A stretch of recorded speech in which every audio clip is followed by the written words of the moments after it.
Learning Center instructor, and education director, while simultaneously facilitating trainings and writing curriculum for HTI Catalyst. He later joined Metro Atlanta's human resource team as a training specialist, providing professional development and training for over 300 staff organization-wide. Most recently, Issa has been appointed Director of Youth Development and Outcomes for the Boys and Girls Clubs of America. In this role, he develops and delivers learning opportunities for Boys and Girls Clubs professionals nationwide.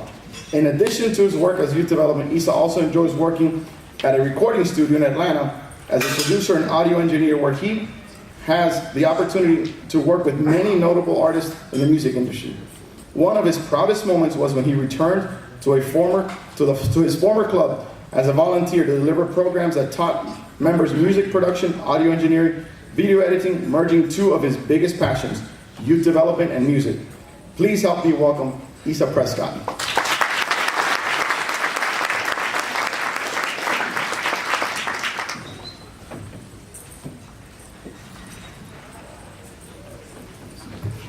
Good afternoon.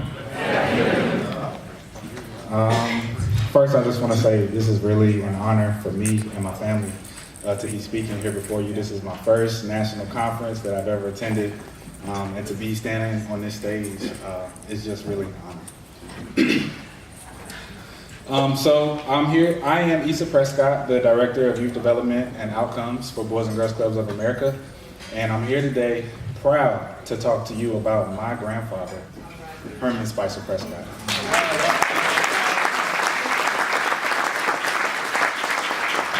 So I recently found out that I was practically born in a club. So my mom, when she's right there, hi mom.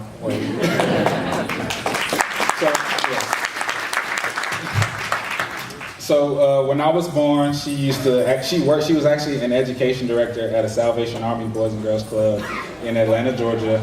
And she would bring me to work, and I would be in her office, and her staff would come in, and they would come and play with the baby and hold me and lift me up before going to their respective program areas.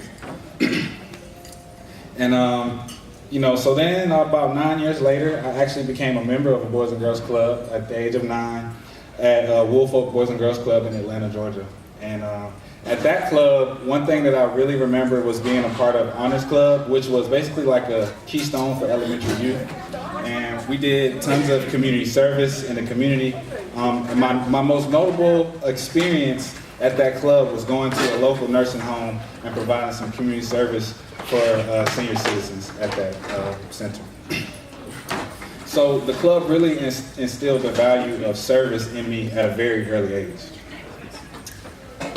So at that time, I honestly had no idea about the legacy of Boys and Girls Club in my family, and furthermore, I had no idea that I would one day grow to forge a legacy of my own. Y'all see the resemblance? Well, I just put these pictures next to each other about 2 weeks ago. I was like, oh my God, this looks. So I just wanted to, I switched to this because I want to just talk to you a little bit about my background and how is it that I came to be speaking before you today. So I graduated from Florida A&M University. That is a historically black college and university. I majored in business administration with a concentration in marketing. At that time, I was pretty intent on graduating and going to work for some Fortune 500 company in the marketing department, creating commercials and ads, maybe working for like Coca-Cola or something like that. But obviously that didn't happen, perhaps because there was a calling on my life, maybe from my grandfather, who I never actually had the opportunity to meet personally. So what actually happened was, I graduated. At the time, the economy was a little bit in flux. So I came back home. I got a part-time job at a teen center. And shortly after that, I found the Boys and Girls Club again. And I became the teen director at Carver Boys and Girls Club. While a teen director at the Boys and Girls Club, I was also working a restaurant job, bussing tables and being a food runner at night. And so just to make ends meet, and when I used to go to work at night, I would tell my coworkers, I won't be here for long, y'all, because I'm about to be full-time at the Boys and Girls Club. And they would be like, okay, take this food to table 9. And so, I was like, all right, y'all gonna see. And sure enough, after 2.5 years of putting hard time into the Boys and Girls Club as a team director and a learning center instructor, I was granted the opportunity to be promoted to education director, the same exact position that my mother held 25 years before. I became education director. I love working at the club in that capacity, coming up with programs to educate youth in many different areas. I would go on to be promoted to training specialist, where I had an opportunity to work with the entire organization, providing training and different learning opportunities for them. And then most recently, as you already know, I became the Director of Youth Development and Outcomes for Boys and Girls Club of America, which has been a long-time goal of mine to be working at the national level. And for me, it's really special because, this is exactly the work that my grandfather did. He created curriculum content for the national movement. So I want to talk to you now about my grandfather. He was a Hampton native, born and raised. He went to Hampton Institute, which later became Hampton University, also a historical black college and university, where he met his wife, my grandmother, Patricia Dixon, who is still alive today, alive and well, not on a bed somewhere. She is alive and well, kicking, still looks great. She's 91 years old. She still travels. She goes swimming, does water aerobics. I'm really proud of my grandma. And she didn't have the opportunity to be here today, but she is watching it on Facebook Live right now. So she is here with us. So my grandfather, while at Hampton Institute, he was so anxious to give back to his community that he actually did not finish his degree. He left his senior year to go and become the executive director of the Hampton Roads Boys Club in Hampton, Virginia. And he was the first member in his family to attend college. And as you can imagine, back in the 50s, that was definitely a major accomplishment for African American male.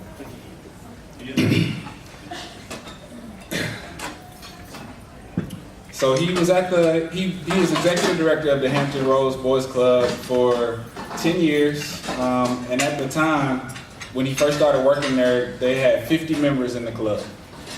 When he left that club, they had 1,200 members in the club. As you can see in this picture, he's standing right there, and he's next to an NFL player. And this is actually a picture of him inside the club in Hampton Roads. The friend of the family who actually gave us this picture told us that he was a member of that club, and he remembers this day. It's as vivid as you can see.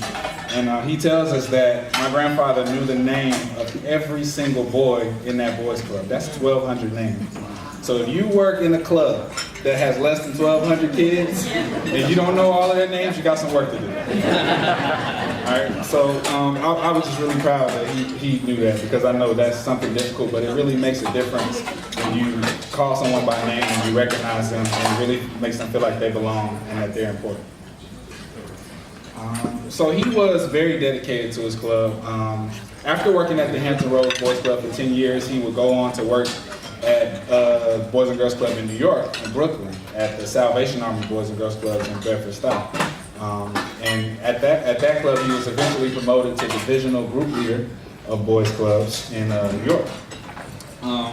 But he was just really passionate about the boys club. He would come home at 9, 10 o'clock, fall asleep on the couch watching TV.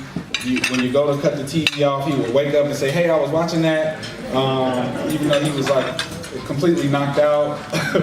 And then he was really adamant about bringing boys home with him so that they could see what positive relationships look like in his family. So, eventually my mom and my aunts and uncles, they got used to extra company coming home and eating with them. My Uncle Johnny and my Uncle Terry, they tell me stories about how when the boys would come home, not only did they eat with them, but they had to give them clothes too. So they would take them to their closet and all right, man, just pick what you want. I already know how it goes. And what it really did for them is it instilled the value of service in his children at a very early age. And as you can see, it trickled down through several generations. So, in addition to the work that he did with youth, he was also really good at table tennis. Like, his prowess in table tennis is really amazing. And it's something special that he did with table tennis. What he did was he blended his passion with his purpose, and which is something that I have tried to emulate in my career as well. So he was really passionate about table tennis. He was the president of the U.S. Table Tennis Federation, the first African American to ever hold that position. He was a winner of the George Ferris Trophy Award, which is the highest level award that you can receive from the U.S. Table Tennis Federation. He was secretary of the International Table Tennis Federation. He actually won 2 national titles. And then he led boys in the boys club to win 8 U.S. Open championships and Canada Open championships. Needless to say, like, he was pretty amazing at table tennis. But he found a way to not just make it a game, but make it a way to empower youth and empower boys in those clubs. So as you can see here, and I actually brought a copy with me. I don't normally take it out the plastic, but the first ever manual for table tennis created by my grandfather, Herman Prescott.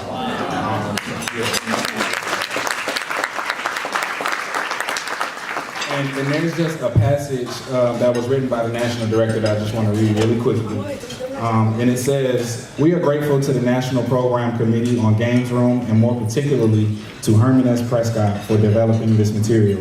We are also indebted to John E. Carr, former Pennsylvania State champion and a volunteer table tennis coach at the Hampton Roads Boys Club, who contributed much to the writing of this material." And I just thought that was special, a special word from John M. Gleason, the national director at the time. And as you can see, the graphics were really amazing back then. You can see on the left. We've come a long way with curriculum, right? So in addition to his prowess with table tennis, he was recognized by many organizations. This is an article in Ebony magazine that I found online, where they just highlighted the work that he did around table tennis and the work that he did with boys clubs. And then there was an article that featured him in Jet magazine as well. He was actually featured in Jet magazine twice. In this picture, this is a picture of the first ever recipient of the Herman S. Prescott Award, Leroy Johnson. He was a Georgia State Senator, and this award ceremony was actually in Atlanta, Georgia, my hometown. What a coincidence. And the lovely lady that you see in the center, that's actually my grandmother. And this was the year that my grandfather passed, and she presented the first ever Herman S. Prescott Award. So I want to tell you a little bit more about the award and the history of the professional association. So he started the Concerned Professional Association for Boys Club Workers. And he started that association for an important reason, and I don't want to mess this up, so I'm just going to read it for you. Herman Spicer Prescott will go on to co-found the Concerned Professionals Association for Boys Club Workers. He became involved because of his awareness of the need for minorities to participate in the decision-making process of the Boys Club movement, to reduce the barriers that were limiting minority growth and development, and to provide a vehicle for minority staff to carve out meaningful contributions in the field of youth work. He was not only dedicated to the professional development of African American youth workers, he was committed to bringing more diversity to the executive leadership positions in boys clubs. So I want to make sure that it's clear that, you know, the Concerned Professional Association was the foundations that eventually led to the creation of the professional association that we are all a part of today.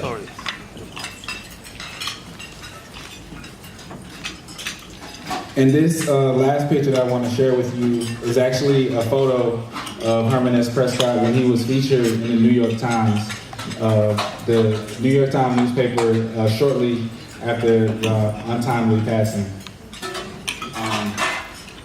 So I just want to leave you with I want to leave you with a call to action before I finish today. And the first is just about work-life balance. We as Boys and Girls Club workers, we give so much to the movement that sometimes we neglect our own well-being and we neglect our own families as well. So I just want to make sure that we are all taking good care of ourselves. I mean, eat right, eat healthy, listen to the doctor. If they tell you to do something, if they give you medicine, do it.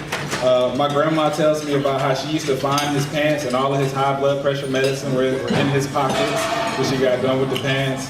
And when he was first diagnosed with hypertension, she would try to change the way that she cooked. Instead of using butter, she would use margarine. Instead of putting the ham hocks in the collard greens, maybe she would use a turkey neck instead.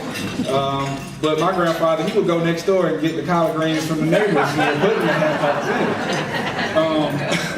in. But all jokes aside, I just want to stress everybody, just eat healthy, exercise, and take good care of yourselves.